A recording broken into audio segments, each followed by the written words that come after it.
వాళ్ళని అభ్యర్థిస్తున్నాను.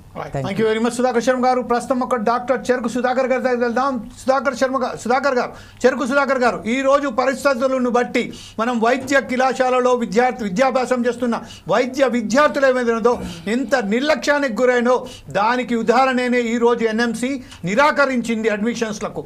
దీని మీద మీరు ఎలా స్పందిస్తారండి?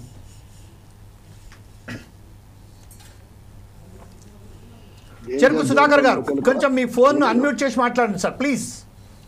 Unmute okay, unmute is okay. Unmute ఇప్పుడు మీకు వినొస్తుందా? వినబడుతుంది sir, please go head.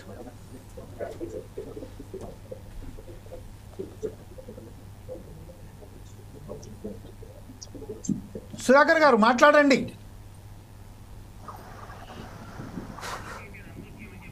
Sir unmute చేయండి సార్ మీ ఫోన్ను. ఇప్పుడు వినొస్తుందా? వినొస్తుంది సార్, వినబడుతుంది, మాట్లాడండి sir please. Okay okay. Danger zone లో మెడికల్ కాలేజ్ అనేటువంటి చర్చ ఏదైతుందో, మీ యొక్క concern towards different angles of the society ఏదైతుందో దాన్ని బట్టి ప్రస్ఫుటం అవుతా ఉంది. ఇట్లాంటి ఒక టాపిక్ లో ఈ వైద్య రంగానికి సంబంధించినటువంటి మిత్రులందరినీ కూడా ఒక దగ్గర ఒక వేదిక మీదకి చర్చలో పాల్గొనేలా చేసినందుకు ఫోర్ సైడ్స్ దీనికి అభినందనలు తెలియజేస్తామని ఒక కన్సర్న్ సబ్జెక్ట్ ఇది.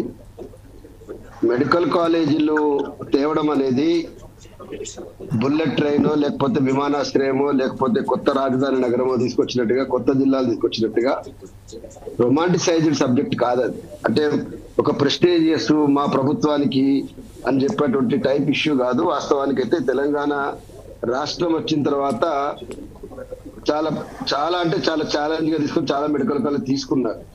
నిజానికి ఆనాడైనా ఈనాడైనా నేషనల్ మెడికల్ కౌన్సిల్ కానీ మిగతా సంస్థలు కానీ ఇన్ని మెడికల్ కాలేజ్ సరిపోయేటువంటి వనరులు కానీ వ్యవస్థలు కానీ అన్ని ఉన్నాయా లేవనే విషయంలో కూడా ఆనాడే స్పందించి ఫర్దర్ గా ఇంకా ముందుకు పోకుండా చేయగలిగే అవకాశం ఉంటే బాగుండేది. జరుగుతున్నది ఏంటంటే చాలా సందర్భాల్లో దేశంలో మన దగ్గర మాత్రమే కాదు చాలా సందర్భాల్లో మీరు చూస్తే చాలా మెడికల్ కాలేజ్ కూడా ఫస్ట్ ఇయర్ సెకండ్ ఇయర్ కు ముందే నామినల్ ఇన్ఫ్రాస్ట్రక్చర్ తోటి మెడికల్ కాలేజ్ స్టార్ట్ చేస్తారు. తర్వాత క్లినికల్స్ ఓపెన్ చేసేసి నెమ్మదిగా బెడ్ స్ట్రెంత్ చూపెట్టి ఆ బెడ్ స్ట్రెంత్ కోసం నానా రకాల అగచాట్లు పడడం, బస్సుల్ని పంపించేసి పేషెంట్లు చూపెట్టడం, డాక్టర్లు వేరే ప్రాంతాల సర్టిఫికెట్స్ ప్రొడ్యూస్ చేయడం, అదొక పెద్ద సర్కస్ ఫిట్ నడుస్తా ఉంటుంది. నేనేమంటానంటే ఈ సర్కస్ ఫిట్ ఆల్మోస్ట్ నాకు తెలిసి 30 years నడుస్తూనే ఉంది.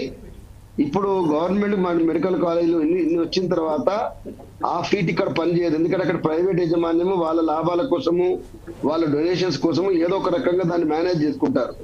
కానీ ఇక్కడ గవర్నమెంట్ మెడికల్ కాలేజీలకు వచ్చేసరికి గవర్నమెంట్ పైన సెంట్రల్ గవర్నమెంట్ అలో చేస్తే నేషనల్ మెడికల్ కౌన్సిల్ అలో చేస్తే నడిచినట్టు, లేకపోతే లేదు.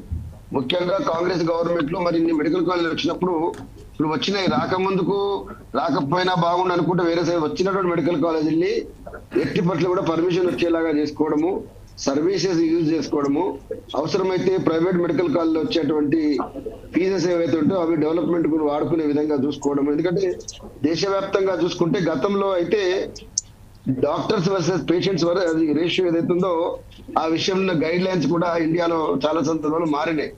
ఇంకా మెడికల్ కాలేజ్ రిక్వైర్మెంట్ పెరిగింది. పేషెంట్ బెడ్ రేషియో కానీ డాక్టర్ రేషియో కానీ ఆ రేషియో మారింది. కాబట్టి డాక్టర్స్ అవసరం ఉందని చెప్పి కొత్త వాదన అయితే తీసుకొచ్చినారు. మా డేస్ లో నేను actually done my MD in SPM social and preventive medicine లో WHO గైడ్ లైన్స్ ప్రకారం అయితే ఆనాటికి నేను చెప్పేది 1991లో నేను I came out from Gandhi medical college. నేనేమంటున్నా అప్పటికిప్పటికి చాలా చేంజెస్ వచ్చినాయి. అప్పుడు గైడ్ లైన్స్ లో అప్పుడే ఈ దేశంలో మెడికల్ కాలేజ్ అవసరం ఉన్నదా, ఆ తర్వాత under utilisation of medical graduation, under utilisation of post graduations, under utilisation of super speciality అని కూడా చర్చ జరిగేది. మరి ఎందుకో తర్వాత ప్రైవేట్ మెడికల్ కాలేజీలు ప్రైవేటైజేషన్ గ్లోబలైజేషన్ నేపథ్యంలో మెడికల్ కాలేజీలు ఎక్కువ ఉన్నా నష్టం ఏం లేదు, అది రిక్వైర్మెంటే. అది గ్లోబలైజేషన్ లో భాగంగా ఎక్కువ బెడ్ రేషియో కంటే పేషెంట్ తో పాటు సమానంగా డాక్టర్ రేషియో కూడా విస్తృతంగా పెరగొచ్చు అనే చర్చ జరగడము, ఆ విధంగా దేశంలో చాలా మెడికల్ కాలేజ్ ఎంకరేజ్ చేయడం జరిగింది. ఆ ఎంకరేజ్మెంట్ నుంచి వచ్చినటువంటి ఒక ఆలోచనే ఎక్కువ మెడికల్ కాలేజీల కోసం ఎంకరేజ్ చేయడము. ఇవాళ చాలా మెడికల్ కాలేజీ వాస్తవంగా మాట్లాడుకోవాలంటే అంతమంది కూడా చాలా మెడికల్ కాలేజీకే పేషెంట్స్ తీసుకొని రావడము, అంతమంది పేషెంట్స్ వైద్యం చేయడం, ఆ ఫ్లో లేకపోవడము, ఇవన్నీ కూడా మనం గమనించడం. మీరు ఇంతమంది గుర్తు చేసినట్టుగా కెడావర్ ని తరలించడం కూడా చాలా కష్టమైన పని అయిపోయింది. వేరే దేశాల్లో అయితే కెడావర్ లేకుండానే ఆన్లైన్ లో లైవ్ లో అంటే దాన్ని ఏమంటారు, దాన్ని సింక్రొనైజేషన్ అంటారా, సిమ్యులేషన్ అంటారు. అంటే జనరల్ పైలట్స్ ఎట్లయితే ఫ్లైట్ నడిపేటప్పుడు సిమ్యులేషన్ ఎట్లా ఉంటారో అనాటమీ కూడా అట్లాంటిది కూడా ఏదో చేస్తున్నట్టుగా విన్నాం మనం. కానీ ఇండియా లాంటి కంట్రీలో దిక్కు లేకుండా వేల శవాలు ఉండే దేశంలో ఒక మెడికల్ డాక్టర్ శవంతో స్పర్శ లేకుండా వైద్యం చేసే పరిస్థితి ఉండకూడదని నేను కోరుకుంటున్నా. ఖచ్చితంగా డైరెక్ట్ గా కడావర్ మీద చేసేటువంటి డిసెక్షన్ అనేది నీ అనాటమీకి అండర్స్టాండింగ్ పనికొస్తుంది. అట్లాగే పేషెంట్స్ ట్రాపికల్ కంట్రీలో ప్రపంచం లోపల ఇప్పటికి కూడా చాలా మెడికల్ పారామీటర్స్ లోపల మనం చాలా వెనకబడి ఉన్నాము. అనేకమైనటువంటి ట్రాపికల్ డిజీజెస్ విస్తృతంగా మనం గమనించేటువంటి దేశం లోపల కొత్త డిజీజ్ కూడా ఎక్స్పెరిమెంట్ చేసి ఈ దేశం లోపల డాక్టర్ కు కొత్తగా వచ్చే మెడికోలకు బ్రహ్మాండమైన ఎక్స్పోజర్ ఉంటది. దానికి సరిపోయే రీతి లోపల స్టాఫ్ కూడా ఉండాలి. ఆ టీచింగ్ స్టాఫ్ కూడా కమిట్మెంట్ తోటి చేయాలా. మేనేజ్మెంట్ కూడా ఎక్కడ కూడా గ్యాప్ లేకుండా చూడాలి. జరుగుతున్నది ఏంటంటే కొత్తలో ప్రైవేట్ మెడికల్ కాలేజ్ అయితే కొత్తలో డొనేషన్ టైం లోపల అంతా చూపెడతారు. ఆ తర్వాత ఆ ఒక్క సంవత్సరం ఎట్లా కంప్లీట్ అయిపోద్దాం, మళ్ళీ కొత్త సంవత్సరం వచ్చి మళ్ళీ ఎప్పుడు డొనేషన్ చూస్తాయని ఇంట్రెస్ట్ తప్ప అకాడమిక్ ఇంట్రెస్ట్ ఉండదు. కానీ ఇప్పుడు తెలంగాణలో ప్రత్యేక పరిస్థితి ఏంటంటే మీరు చెప్పే 22 మెడికల్ కాలేజీలు కూడా they are government medical colleges. Government medical colleges అంటే ఇప్పుడు వచ్చినట్టు ప్రభుత్వానికి, గత ప్రభుత్వానికి ఏ బాధ్యత ఉందో ఇప్పుడు కూడా ఈ ప్రభుత్వానికి కూడా అంతే బాధ్యత ఉంది. వచ్చినటువంటి మెడికల్ కాలేజీలు ఎట్లా నడుపుకోవడం, కనీసం ఉన్న మెడికల్ కాలేజీ లోపలనే గవర్నమెంట్ ఆల్రెడీ డిస్ట్రిక్ట్లలో ప్రతి దగ్గర కూడా ఇప్పుడు పెద్ద సివిల్ హాస్పిటల్స్ వచ్చినాయి.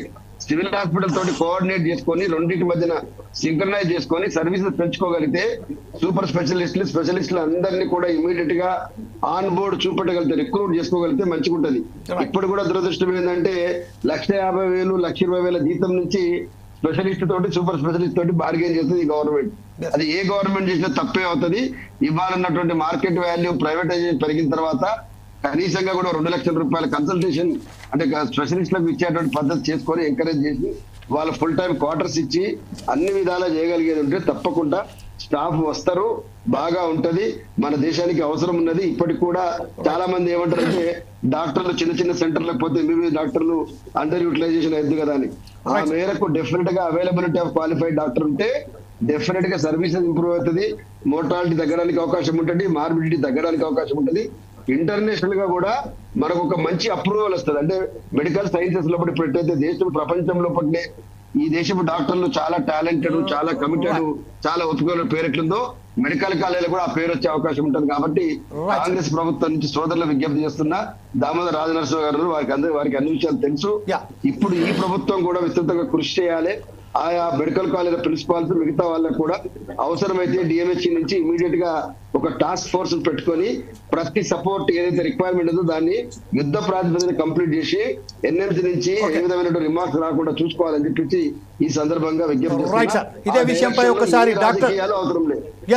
విషయంపై ఒకసారి డాక్టర్ శ్రీకాంత్ కోరం గారి దగ్గరికి వెళ్దాం.